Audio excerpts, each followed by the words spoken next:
রাজধানী আগরতলা জগন্নাথ জিউ মন্দির চত্বরে শুক্রবার অনুষ্ঠিত হল মহাসাড়ম্বরে রথযাত্রা উৎসব। রথে চড়ে এলেন জগন্নাথ। শুক্রবার সকালে জগন্নাথ, বলরাম ও সুভদ্রার রথযাত্রার মাধ্যমে মুখর হয়ে উঠল রাজধানীর জগন্নাথ জিউ মন্দির এলাকা। সনাতন হিন্দু ধর্মের অন্যতম গুরুত্বপূর্ণ উৎসব রথযাত্রা উপলক্ষে সকাল থেকে রাজধানীর জগন্নাথ বাড়িতে ভক্তদের ঢল নামে। রথে সুসজ্জিত হয়ে জগন্নাথ দেব, বলরাম ও সুভদ্রা ঠাকুর বেরিয়ে পড়েন শোভাযাত্রায়। ঢাকের বাদ্য, কীর্তন আর ভজন সঙ্গীতে ভরে ওঠে মন্দির চত্বর। বর্ণাঢ্য রথ টানতে ছোট বড়, নারী পুরুষ সকলেই অংশগ্রহণ করেন।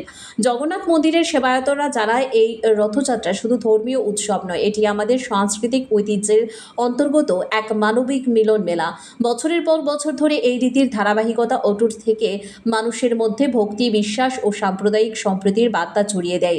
স্নানযাত্রার পর থেকে শুরু হয়েছিল উৎসবের আনুষ্ঠানিক আবহ। এবার সেই ঐতিহ্যের ধারাবাহিকতা বজায় রেখে রাজ্য জুড়ে এই রথযাত্রা উৎসব উদযাপন হচ্ছে সম্পূর্ণ ধর্মীয় আচার, সরকারি বিধি এবং প্রশাসনিক তত্ত্বাবধানকে মেনে। রথযাত্রা মানুষের পুনর্যাত্রা, অর্থাৎ পুণ্যতিথি, পুণ্যাত্মক। জগন্নাথের রজ্জু আকর্ষণের দ্বারা তাদের সুকৃতি অর্জন, ভক্তি লাভ হয়। জগন্নাথ দেব ভগবান জগদীশ্বর, তিনি প্রসন্ন হয়ে তাকে অভয়দান করেন, মৃত্যু সংসার উদ্ধার করেন, পরিত্রাণ করেন। তিনি প্রতীক পাবন, প্রতীক, কোনো যোগ্যতা নাই, কিছুই নেই, ক্ষমতা নাই, কোনো সমর্থ নাই, নিঃস্ব, তাকেও তিনি কৃপা করে অভয়দান করেন। তার যত অশুভ মঙ্গল দূর করেন। জগন্নাথ দর্শন করলে কি হয়? জীবনের সমস্ত অমঙ্গল চলে যায়, অমঙ্গল রাশি মঙ্গল ভগবান, মঙ্গল মধুসূদন।